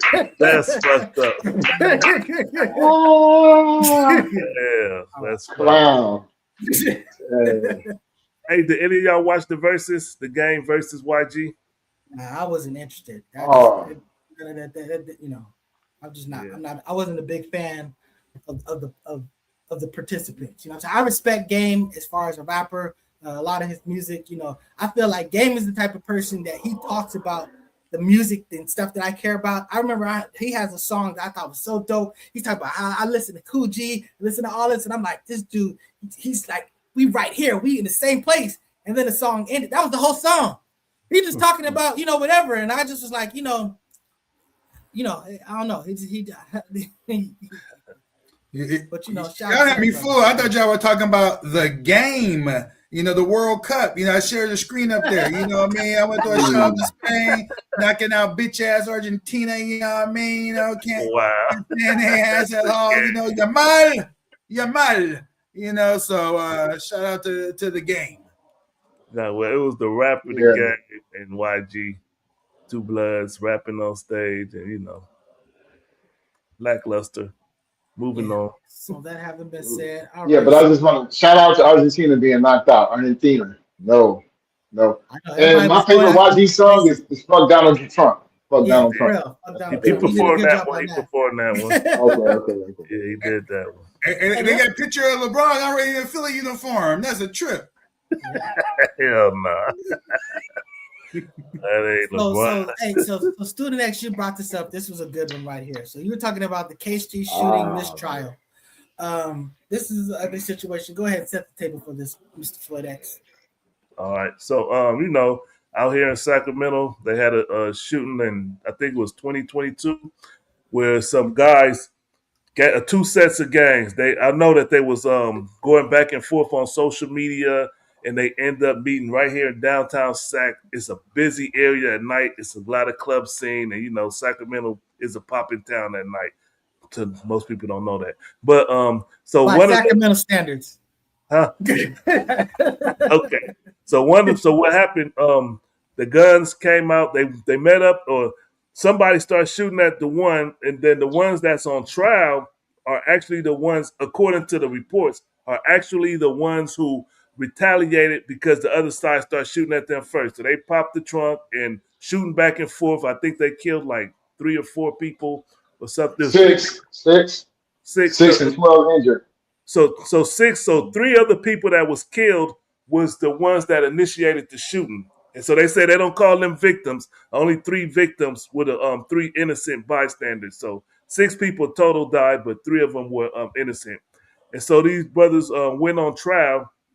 So the question is that self-defense? Because the mistrial is because one person in the jury felt like it was self-defense. So if you go to social media, it's on 2 sides. People are saying, "I'm glad them brothers are free because all they did was defend themselves." And then the family members of the 3 actual victims was on the news expressing they feel disappointment because justice isn't served for the people that killed their family. So the question is, in y'all opinion, what do y'all think about this whole situation? Okay. So this is the big problem. Again, you guys met up at a place to do war. You know what I'm saying? So this is really not so much of a pure self-defense situation on its base. That's just amongst the gang people. You know what I'm saying? But when you're talking about innocent bystanders, look, you always have the responsibility to not kill people that don't have anything involved with what's going on. You know what I'm saying? I can understand that sometimes you be in a panic and you just might fire indiscriminately. Sometimes you're not very skilled at a marksman, so maybe you're not great at hitting your target. We know that a lot of bystanders get caught up in all type of shootings, but you know what? You have a responsibility to not hit somebody that doesn't need to be hit. You know what I'm saying? That has nothing to do with this. So you don't get to be like, well, dang, you were protecting yourself. No, you took somebody's life that didn't have shit to do with this. You know what I'm saying? That's like, for example, I remember when everyone's making run on bullets and people wanted to get, shotgun bullets and like all the shells, all the buckshot was done. So what was pretty much was left was like, slugs and birdshot. And they're like, boy, you don't want to get those slugs because, it's going to go through this wall. It's going to go through that wall. And at the end of the day, that's your responsibility. You know what I'm saying? I understand that you can be in a tough situation, but it's never a free pass to do anything to any innocent, to any third party. You deserve to be held accountable. And if that's my people, I don't need to quit. I'm coming out. What's your take, Student X? What's your take? Sacramento. The military fatigue. Tell us what you think about Compton. You know what I'm saying? You gotta recognize, but no, bro. The thing is that this was extremely complicated case, extremely complicated case from the beginning. And then where Nice was missing is he was addressing, these criminals. You know what I'm saying? Like they got, a personal safety of others, at the utmost, of their priorities. You know what I mean? That's not how it goes down. Where the problem was with the prosecutors, right? Because this was an extremely complicated case from the beginning. 6 people killed, 12 others wounded, multiple shooters, numerous firearms, extensive forensic evidence, surveillance video, cell phone evidence, witness testimony. But the biggest challenge was going to be, okay, which defendant was legally responsible for which acts, beyond a reasonable doubt. It just was weird how they were moving forward with this in the first place. So I think they made a terrible, mismanagement, just in how they approached the case, which is why, in California, these criminals, man, I mean, there's never any accountability. It's crazy, how things go down. And a lot of it, the weak ass laws, the weak ass murder, that we have, here inside this state. And then really the publics, will really at times to let people go themselves, you know what I mean, and advocate, for criminals. It's crazy. But the options are either retry the case, that's most likely, reduce or modify their charges. That's what they should do. That'll give them a better chance against some type of conviction. But they did that though, right? Because they went from first degree to second degree, and then it was just they still was deadlock on both. Because I remember the first one was that it was first degree murder. Then it went to first. But again, it just goes back to the thing is that how are you going to prove which defendant was legally responsible for which act? What I mean? It's just this was a shootout at the OK Corral. Bullets was flying all over. They still don't know if they got everybody involved. That was involved in the shooting. They must not have the rules that are in many places. Where the bottom line is, if you are part of the party that commits this crime, everybody. Yeah, the felony murder rule doctrine. We all know about it, but like I say, at the end of the day, this goes before a jury. And their case was weak to the jury who wanted to send these people away. Presumably, because a jury, we've always said a jury is 12 people not smart enough to get out of jury duty. So sometimes juries drop the ball. But what are you about to say? I think that's super fine. It's it's the truth. Duty, it's the truth. To serve on this jury, and that's how we get proper representation. For these trials and whatnot. But now, real quick, allocations to help people. Do the next. So, do you feel like there should be a retrial? A retrial? I mean, yeah, there should be a retrial, and there's going to be a retrial. It's just going to be a question of how they're going to go about it. How they're going to move forward. To where you could get all 12 jurors. To say yes. We agree with this particular outcome. All right, Brother Afro, what's your take on this whole thing? Man, I think everybody involved was a victim. That was murdered or that was injured. You got innocent victims, you have guilty victims, but everybody's a victim. I think as far as accountability, I'm assuming these are black and brown gangs. Black and brown people are held the most legally accountable of any group. We get the longer sentences, the harsher, conditions and what have you. So that's without a doubt. But as far as I think, when we look at this, we're starting to see an overlap between mass shootings and gang shootings. Gang shootings used to, involve 1 or 2 people, but never, really mass shooting. There was another case in California that came out where they shot up the whole party. It was like a baby's birthday party or something. Stockton. That was in Stockton. Stockton, yeah. It was another hour from here. North California, man. Yeah, so I'm saying one way to deal with that and make it less likely is, man, some type of enforce some gun trafficking laws or reduce the slug. I mean, do we really need domestically these type of weapons?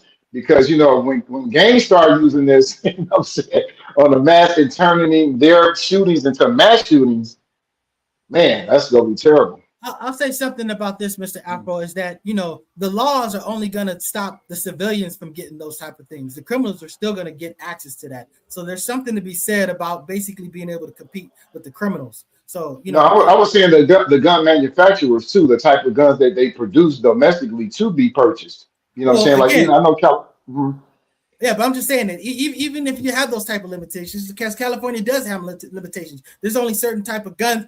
Guns are manufactured. Yeah, some whack ass limitations. Let me tell you. You know what I'm saying? So I'm just saying that, but again, criminals don't have those limitations. You're basically, but that's most criminals do though. You know what I'm saying? Because I was a criminal. I know that I only have access to certain types of guns. I wasn't a high level criminal. They're going to get it. Wait. You may not found access to it, because I'm telling you right now, I can get whatever the hell type of gun. No, but it's limited. I'm saying it's limited.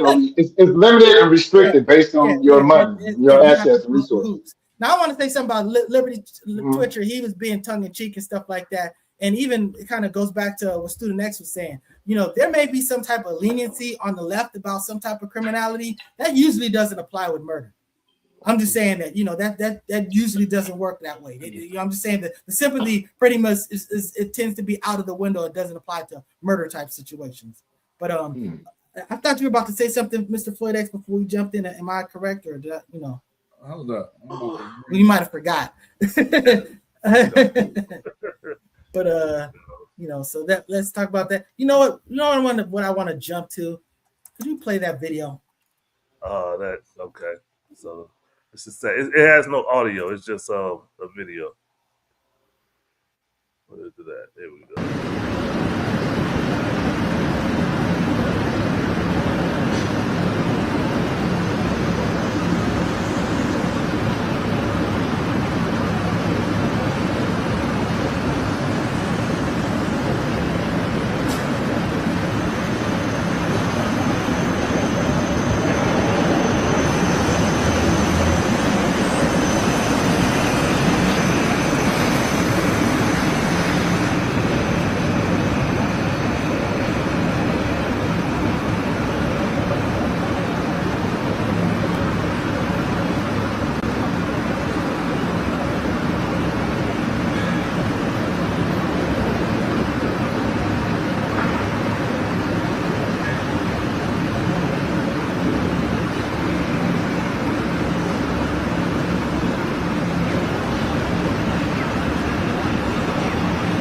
The 3-point get up is crucial. You need to learn this. Don't be like this guy stuck on the floor under his wife. Okay, this video to me is absolutely disgraceful. You know what I'm saying? You know what I'm saying? You talk about manosphere or stuff like that. I'm just saying it like, you know, this dude is squaring up with your woman. And you're sitting there watching. First of all, if you look in the very beginning, the little girl jumps in to defend. You know what I'm saying? She jumps into the fray without. Shout out to the little girl with the yellow shirt. Exactly. Yeah. And this man is basically damn near hiding behind her. Even the woman at some point has the wherewithal to grab the cart and basically use it to create some type of separation. It's like she is processing self-defense of this family. You know what I'm saying? And this dude is like, I mean, obviously he's fucking scared or whatever. I don't fault a person for feeling what you feel, whatever it is. You feel what you feel, but you got to step it up and compartmentalize and deal with this situation. This dude is looking at your woman squaring up. Dude, you should have been going right for his throat, eyes, groin, whatever. You're in a store with all type of stuff that you could use as a weapon. This dude needed to die. I understand he snuck you, but you recovered enough. There's no way that you allow this to play out like it did. It was absolutely disgraceful, you know. I mean, it just, you know, this dude attacked this dude in front of his family and then was trying to square up with a female. That dude was super sucker. Watching that video was shameful. I was embarrassed for manhood. Like, what kind of shit is this, dude? The wife and the children, or the girl and the children, should have been out the way. You should have been all over them, just like nice guys say. I couldn't watch it and just sit there. The first time I saw it, I was like, what the fuck is this? It pissed me off, and you know, it was a disgusting showing of what manhood. I hope that our young men are being taught to fight like hell, especially defend your family. The women and the children are supposed to be defended. If a man come run up on you and start fighting you, you fight back, and you just make sure that you get the best of him the best you can with give it all you got. Never give up. Amen. Student X, what you got to say about this? So I'm going to say something on this, but I'm going to pivot real briefly, you know, to that last subject. Is here in California, law requires juveniles convicted of even the most serious crime, which is murder, to serve their sentence in county juvenile halls, but then they must be released on or before their 26th birthday.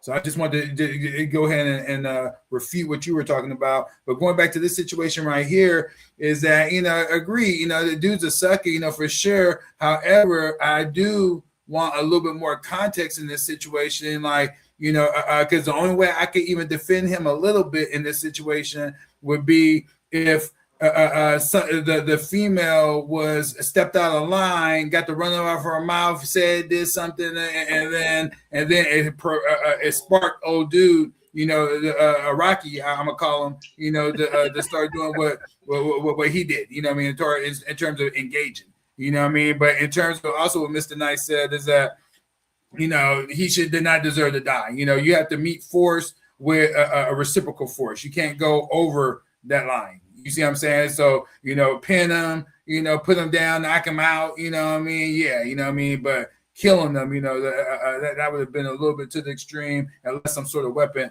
you know, became, you know, present, you know, or was visible. Mr. Alpha Agnostics. I mean, words are words, you know. Words are words. You know, you put your hands on me, that's a different thing. To me, yeah, something is. I don't know the context. I don't know if the brother had a heart condition. Maybe he just recently got out the hospital. But you know, there were resources to look like a can of tomatoes. You know, anything. The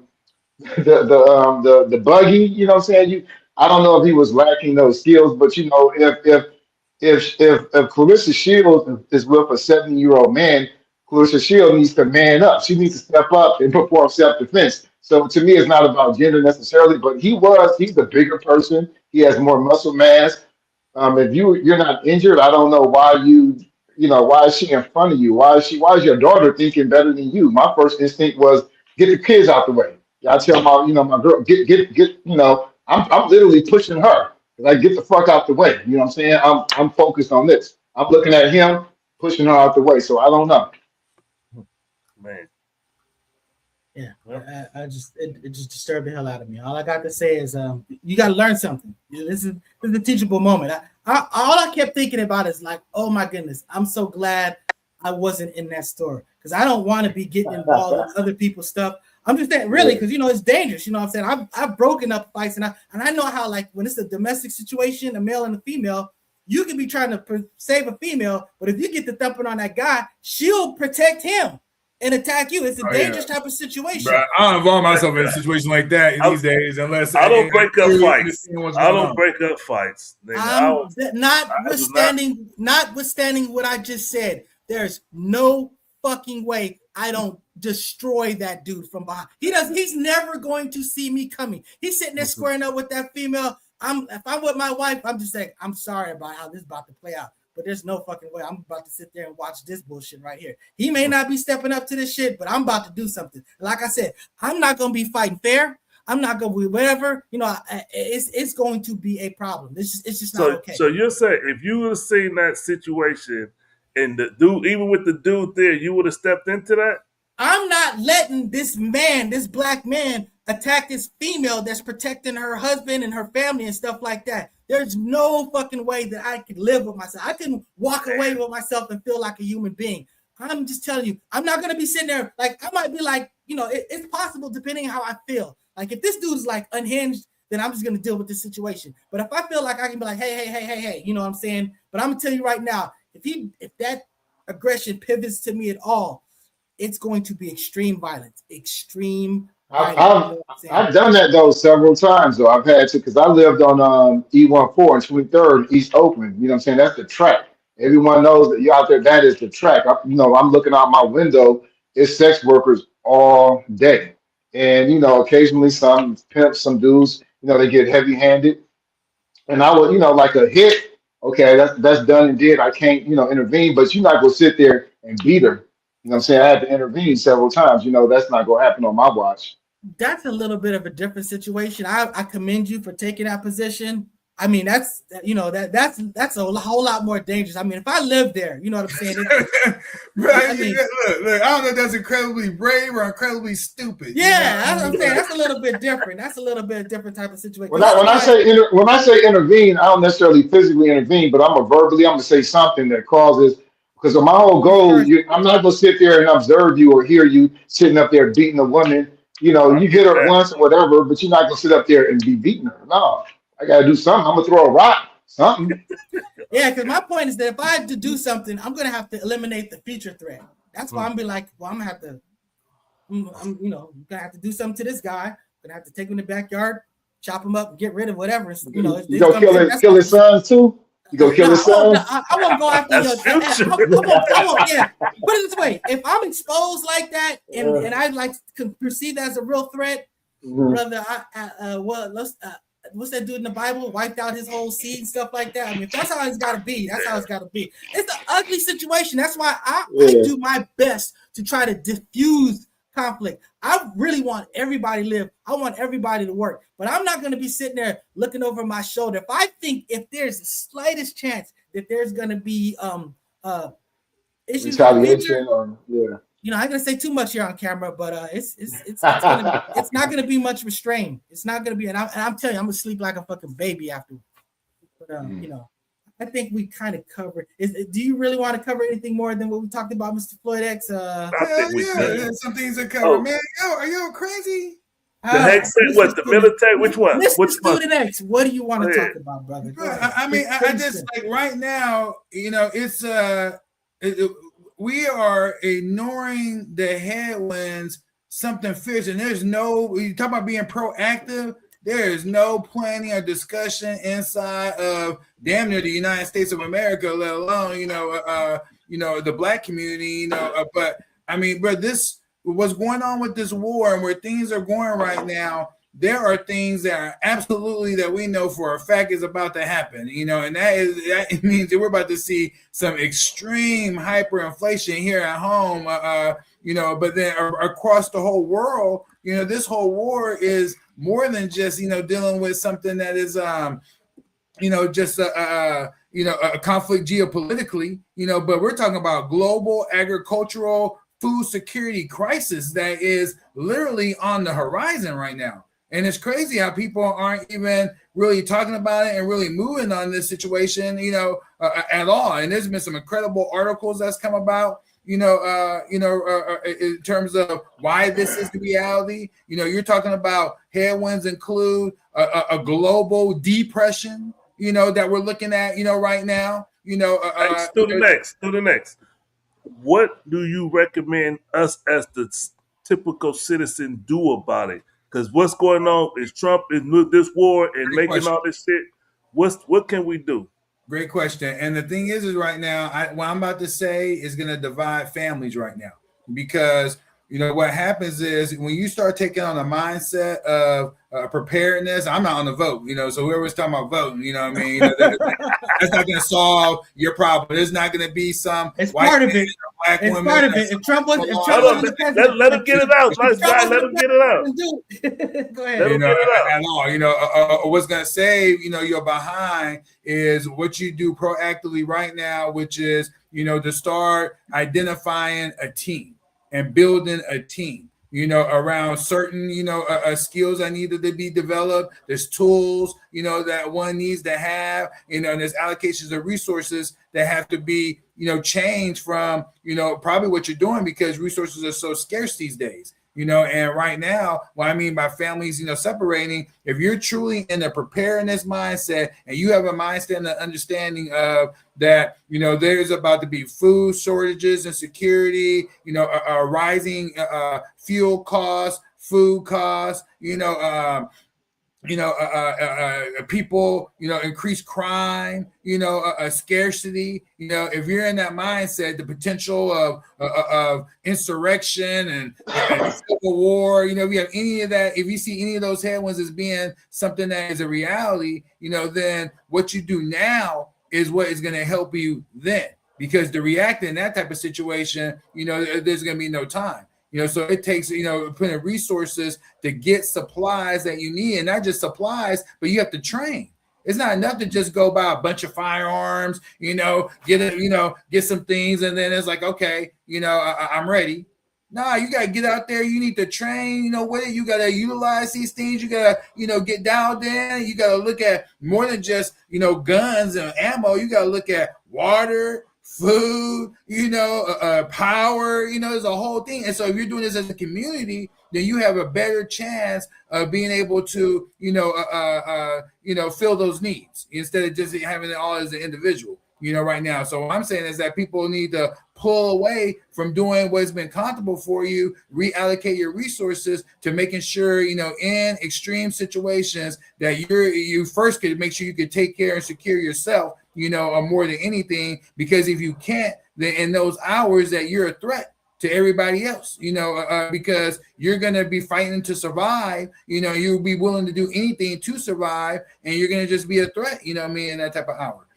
So, that's my whole thing in America, and we think that we're just shielded, from these aspects, but we're looking at right now, just down the street from me, man, we had some dude, whacked out on drugs, homeless, went to a Starbucks, tried to stab the people inside the Starbucks. They locked themselves, called police. He ended up walking down the street. 2 women were in their garage. The garage was up. He went in the garage, killed both them women, before cops, came and subdued them. But we're seeing this all over, all the time, in every city. This drug problem, with these cartels, and that, and that's here in this inside our country, man, it is creating some dynamics, that are going to be dangerous as scarcity approach. Brother, nice guy, you want to add anything to that, or what's your take on this? I mean, look, I believe in preparedness in general. You know what I'm saying? I do think that, well, first of all, I don't think anything that Iran is going to be doing that's going to particularly, or any of this situation with Iran, as far as what's actually going to play out, is going to have a terrible impact really on the water supply so much. I mean, it could. I'm not saying it, but I'm just saying I don't believe that that's going to be much of a real reality. As far as power, I got solar power. You know what I'm saying? So I'm completely independent. If it needs to come to that. When you're talking about food stuff like that's going to affect all of us. honestly, population is going to affect us, as far as food and stuff like that. These presidents, they get elected, they see scary things without the wars, without all of this stuff. It's just that the bottom line is there's the resources that we're all trying to use and deal with. They're limited, so they're real problems. That having been said, there's something to be said about just responsible management of that. You know what I'm saying? Mm-hmm. And for anybody to think that the vote doesn't matter, it absolutely matters, because if Trump wasn't the president, what's going on in Iran would not be going on. Definitely not to the extent that's going on. But what are you about to say, student next?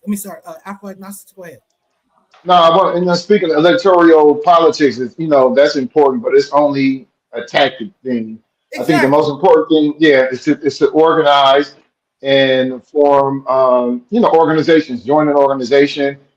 Even what Student Next is talking about is people organizing with people in their community or organizing a network to, for emergency preparedness. That's actually what it is. Emergency preparedness is very important. And he's under no matter what the circumstances. Organizing. No matter what the circumstances, Because and the chief problems are not necessarily. Trump is the MAGA is exacerbating the problem, but one of the chief problems is capitalism. This happens regularly on a 20-year cycle. You have recessions, so you couple the recessions with the austerity, cutting back, resources to the poor people, on top of this fascistic stuff that's taking away the people's rights. Yeah, you have a bad situation on your hand approaching 2027 when the naturally occurring recession occurs. Yeah, you made a great point. The thing is that I was talking about a lot of geopolitical things, but again, emergency management is what it's all about. Mr. Nice was talking about how he's set up in his home, bro. You're in LA. There are plenty of things that will move your ass out your home. You have nothing to do about it, whether it be fire, whether it be riots, earthquakes. You might not be able to sit inside the same place. So then when you move, or is your vehicle now, a mobile HQ, a beachhead that's going to allow you to have your supplies and needs, be able to endure away from home. So disaster preparedness. I don't live in a place that's like a real fire threat like that. Fires can happen anywhere, but I'm just saying that, for people that are outside of LA, you always hear about these fires and stuff. Those are particular situations that are highly prone to deal with that, especially near the mountains and all of this stuff like that. So I'm just saying, that, just so you know, people from here, we always go, that's them people's problem. And it's the real problem. And my condolences and grieving to those people that they're exposed to that type of stuff. But that's one of the biggest hindrance to people getting help or being victims to Hurricane Katrina was they didn't have cars, because they're poor. So poor people are going to be, and this is why electoral politics is very important, because you try to mitigate this and give people more resources so they can best prepare themselves in emergency situations. Well, don't leave it up to the government to do it for you. You better be proactive. Don't rely on the government. Honestly, organize whatever you can do on a local, personal level to control. That's always going to be in your best interest. I mean, that's why even when I talk about gangs, I go, look, I understand gang culture. So I'm not a gang member, never been a gang member, been around gang members most of my life. You know what I'm saying? And I'll say that, look, there's a lot of activity that they do is not very cool and okay, but the organization, the structure, the strength in numbers, the family-ness of it all, you know what I'm saying? That's something that's universally good. So in the ways the Student X was talking about, like I said, that's just going to be good policy no matter what the circumstances are. You know what I'm saying? No, I think that's some bullshit, because the rich people, they lobby the government. They pay billions of dollars every year to influence the government.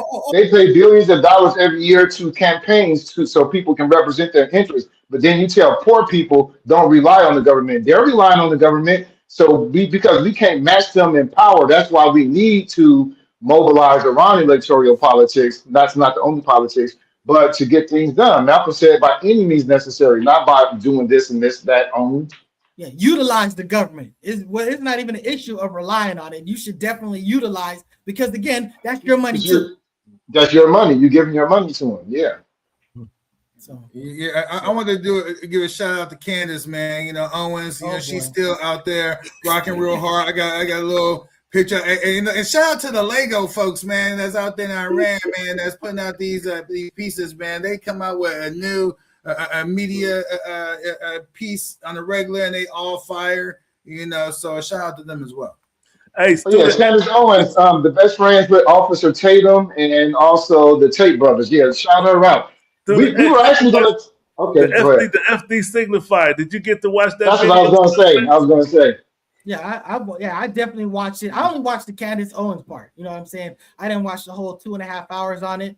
But I mean, Yeah, so go ahead. oh, okay, I'm sorry. Go ahead. Now I watched the whole thing. It's not really about Candace Owens per se. It's about right wing pundits and how they use how they use Brandolini's law, which works because it takes more time and energy to refute bullshit than it does to produce bullshit. So that's one thing that favors them. And then the other thing that he really points out in this is that you have different types of anti-Zionism. Folks don't even know the origin and history of anti-Zionism. Anti-Zionism initially started with the Jews themselves. It started at the same time Zionism started with Jews. Then you have Palestinian anti-Zionism, which is a whole different type of anti-Zionism. And then you have the anti-Zionism of the racists, which I believe is the kind that when I'm hearing a lot of, from Student X, that is all that he categorizes or calls that America's first Zionism, anti-Zionism, which is rooted in anti-Semitism. Those are like the highlights of the video. I just know you ain't gonna let that fly, Student X. So go ahead and say what you need to say. Bro, I mean, today in this hour that we're living in, positions I have never been more popular. You know what I'm saying? So there's no even in your circles, point to defend anything. You can call it what you want. I mean, there's plenty of people that cry racism, all the time, but it's, it looks silly when it's like against, another. Someone who's in a class, if you will, that historically has been harassed or discriminated against. I just call out truth. That's all it is. And right now is no better way for you to vet politicians than see what their take is on Israel. And where they're at on various bills and positions relating with Israel. You can start right there, and if they on that, kissing the wall, type of situation, then you can already discard them right off the bat, and just look and see who's left. Yeah, but that I think that doesn't really solve the issues. That's not what the Palestinians want and what they need. So if you're not anti-Zionism, it's not based on the liberation of Palestinians. I don't know what you're doing. So I'm anti-Zionist based on their influence here in American politics and culture, and that's where my position originates. And of course, anti-Palestinian as well. I don't like how the Palestinians that have been treated, in their own land, and how everything's gone down. But that goes beyond just Israel. On that particular point, you got to look at other, empire and the West in general. In that situation, as well as most of those Arabs that's getting blown to hell by Iran right now. You know what I'm saying? So I think that's kind of I'm saying that's kind of the point. The America First anti-Zionists are looking at Israel as Israel is controlling the United States, and that's part of the problem. The Palestinian anti-Zionists who are actually dealing with Zionism in real time, in real life, the worst part of anti-Zionism, do not look at it that way. Well, they're looking at it from what is relevant to them, which is, their occupation, so, rightfully so. But here, yeah, but I'm saying their analysis.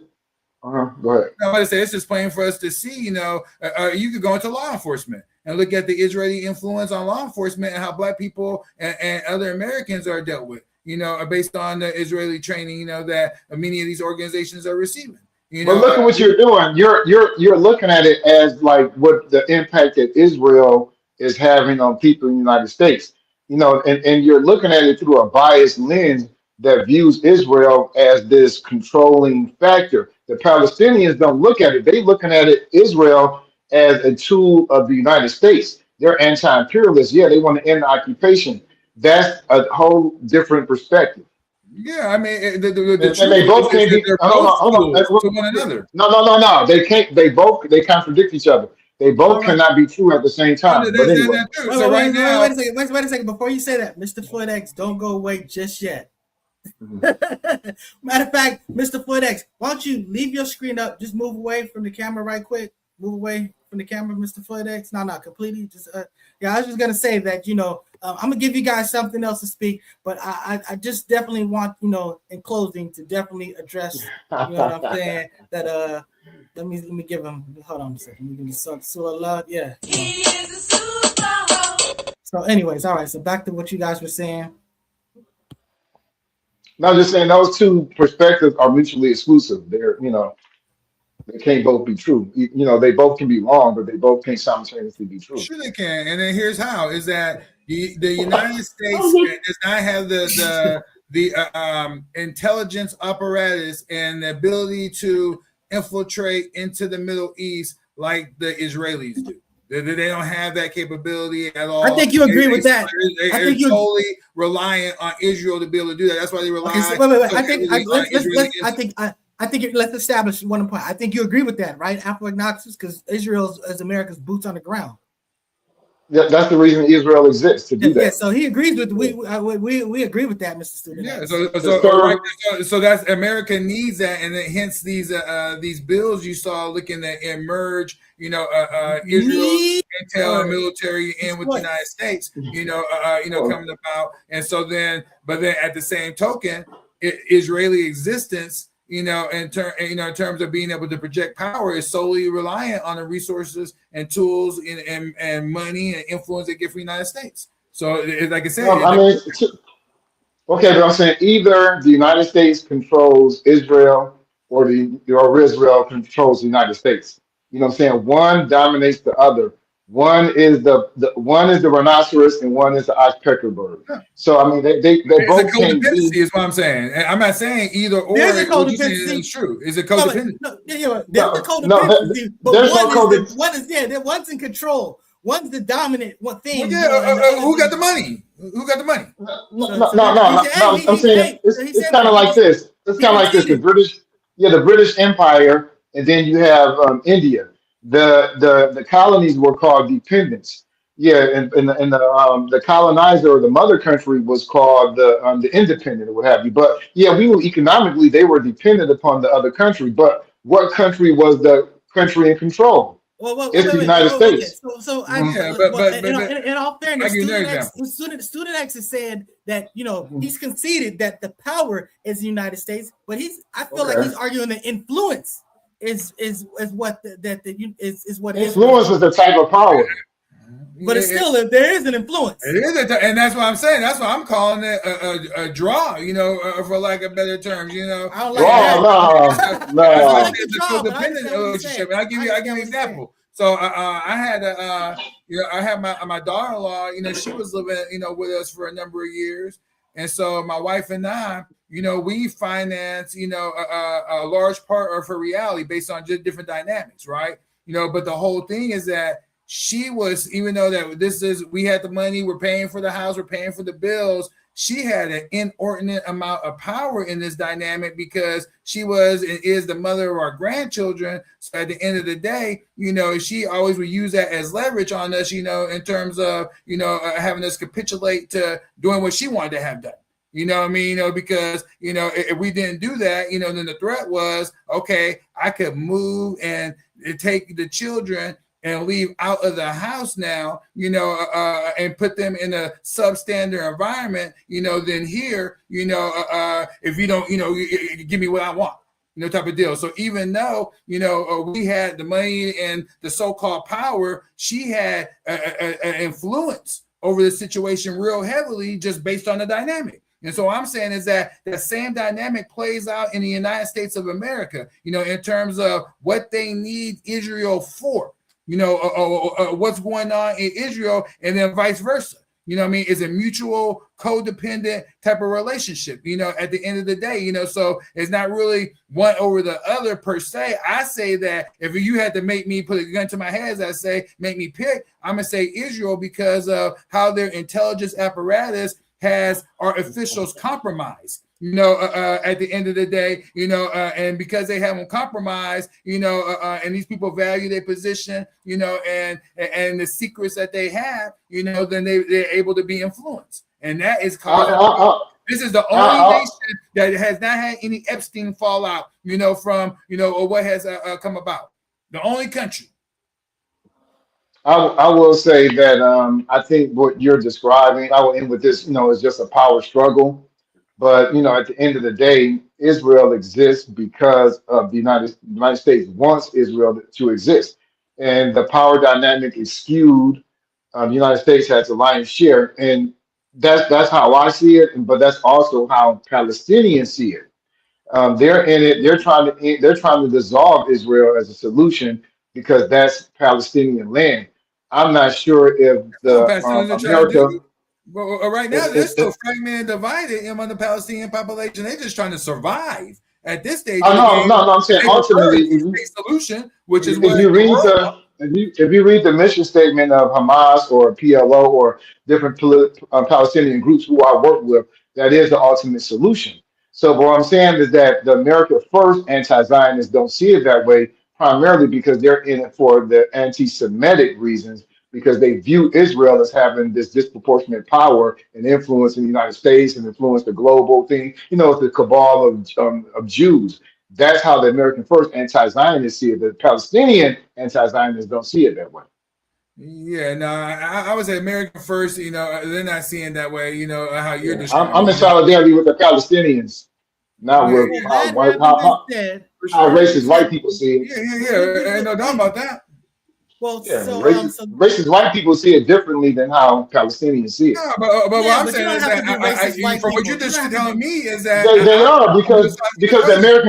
The American First is rooted in is rooted in anti-Semitism and is patriotic. But that's not what today's movement is about and why people are there. You always want to go It's not the historically whole and talk It about movement. the is. name and It's the not the whole title, movement. but It's that's not the not what, whole. even though it might share the same name, that's not America what First, the majority of yeah, it people is. in the movement are doing right now. America First anti-Zionism emerged amongst the right. The biggest advocates of it are the Tuckers, the Candace Owens, the MAGA people, and they're white supremacists. White supremacists historically are No, anti-Semitic. Afro-American I would Well, categorize them white supremacists. Racists are not anti-Semitic. No, I said Candace Owens is not white supremacist. Tucker Carlson is not white supremacist. Those aren't white She supremacists. said she says Jews wait. can. Well, yeah. I'm Okay. not. I'm not going to touch that. My question to you, Afro Okay. Ignacio, I was going to say, Yo, you heard yo. Black Lives Matter. Black Lives Matter was a very specific organization that was run by certain people, and then there was the movement that was separate from that. The people that identified with the movement that didn't necessarily identify with the organization. Do you agree that that was a true act that happened? Yes, yeah, you can say that. Yeah, I'm saying that about that's what race. I'm Yeah. saying. That I think there are people that identify with America first that don't necessarily identify with the thing that you're talking about. So I'm just saying that I do think that label captures those people, largely those people you're talking about, but I don't think that necessarily applies to Student X under that same umbrella. Now, he's allying himself with people, you know what I'm saying, after a fashion. But again, I'm You just saying call it that ally, bro. It's like I said.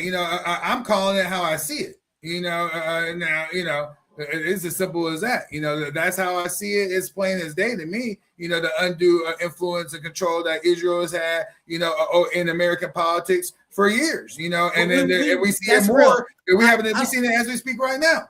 I don't think we question that. I don't think we question that, Student X. I don't think we question that at all. So that you know what I'm saying. It was really. I mean, we're kind of getting to a semantic loop because we were talking about percentages of power and stuff like that. But the reality is, if United States goes away, Israel goes away. If Israel goes away, United States is still here. United States existed 200 years before Israel even existed. So yeah, like I said, that's because the real Israel is the United States. When you understand, that's what a lot of y'all don't understand. Yeah, wait. Now that is some super dang. That's anti-Semitic right there, man. Well, I was gonna say that was also some definitely, so that having been said, I appreciate you guys for sticking in. Okay. You know what I'm saying? Like, share, subscribe, share. We appreciate you. Chime in, give us your comments, and again, not just about what's going on in this show, but future shows, holla at us. Thank you for participation. And of course, you brothers, I think the utmost of you, whether I agree with you or disagree with you, you know what I'm saying? So that having been said, and peace out to our brothers and sisters that weren't able to make the show. And Mr. Floyd X, I understand you had to take care of your business. Thank you very much, sir. So that having said, peace.